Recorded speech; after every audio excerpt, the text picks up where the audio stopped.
არსებობს student training exchange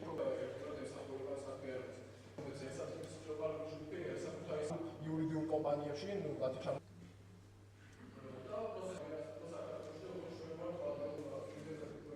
ელსა დაეხმარება იმაში, რომ ჩვენ შევთავაზებთ სტუდენტებს ძალიან ბევრ პროექტს, გაცვლით სამუშაო პროგრამას, რომელიც არის ანაზღაურებადი და აგრეთვე შევთავაზებთ სასწავლო ვიზიტებს სხვადასხვა ქვეყნებში და ამ ყველაფერში მიიღებენ ელსელები მონაწილეობას. ჩვენ გვაქვს სტეპი, ეგრეთ წოდებული, ეს არის სტუდენტთა გაცვლითი სამუშაო პროგრამა, რომელიც არის მხოლოდ ელსელებისთვის, ეს არის სტაჟირება ევროპაში, რომელიც არის ანაზღაურებადი წელიწადში ორჯერ, 52 ქვეყანას თავაზობს ელსელებს სტაჟირებას. ელსა საქართველოს ადგილობრივი წარმომადგენლობა ყავს ელსა ბათუმის სახით.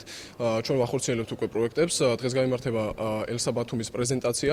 დღესდღეობით ჩვენ შემადგენლობაში არის 40-მდე სტუდენტი, თუმცა დარწმუნებულები ვართ, რომ დღევანდელი პრეზენტაციის შემდეგ აუცილებლად გაიზრდება ჩვენი რაოდენობა. რაც შეეხება ჩვენ სამომავლო გეგმას, ჩვენ ვაპირებთ განვახორციელოთ პროექტები მხოლოდ და მხოლოდ სამართალმცოდნეობის ფაკულტეტის იურისტებისთვის და დარწმუნებულები ვართ, რომ აი სტუდენტები აქტიურად ჩაერთვებიან ჩვენს პროექტებში და მიიღებენ მათში მონაწილეობას. სასიხარულო რომ ბათუმის შოთა რუსთაველის სახელმწიფო უნივერსიტეტი ჩამოყალიბდა ელსა ბათუმი, ასევე სიამოვნებით გავწევრიანდები ელსა ბათუმში გამომდინარე იქედა რომ იურიდიული ფაკულტეტის სტუდენტებს მოგვეცემა შესაძლებლობა თავისუფლად მივიღოთ მონაწილეობა სხვადასხვა კონფერენციებში, გაცვლის პროგრამებში და გარდა ამისა ელსა ბათუმი გვაძლევს იმის საშუალებას, რომ თქვათ ნებისმიერი ბათუმის შოთა რუსთაველის სახელმწიფო უნივერსიტეტში სწავლილი სტუდენტი თავისუფლად დასაქმდეს.